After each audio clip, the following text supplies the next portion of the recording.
পবিত্র ঈদ উল আজহা উপলক্ষে সারা দেশে ভ্রাম্যমাণ ট্রাকে টিসিবির পণ্য বিক্রির কার্যক্রম সোমবার থেকে শুরু হচ্ছে। বাণিজ্যমন্ত্রী খন্দকার আব্দুল মুক্তাদির রাজধানীর আগারগাঁও এলাকায় এ কার্যক্রমের উদ্বোধন করবেন। বাণিজ্য মন্ত্রণালয়ের এক সংবাদ বিজ্ঞপ্তিতে জানানো হয়েছে, 11 থেকে 21 মে পর্যন্ত সারা দেশে 720টি ভ্রাম্যমাণ ট্রাকের মাধ্যমে স্বল্পমূল্যে টিসিবির পণ্য বিক্রি করা হবে।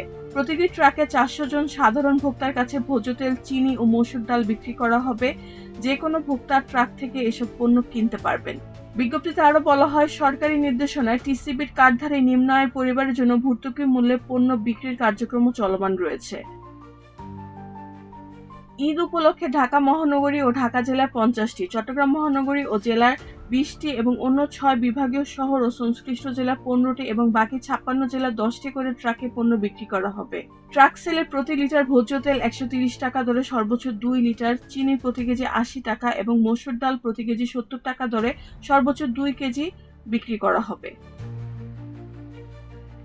এছাড়া কোরবানি ঈদ উপলক্ষে মে মাসে প্রায় 72 লাখ টিসিবি কার্ডধারী পরিবারের কাছে প্রায় 34,848 টন পণ্য বিক্রি করা হবে। রেহানা বেগম, প্রজন্ম 24।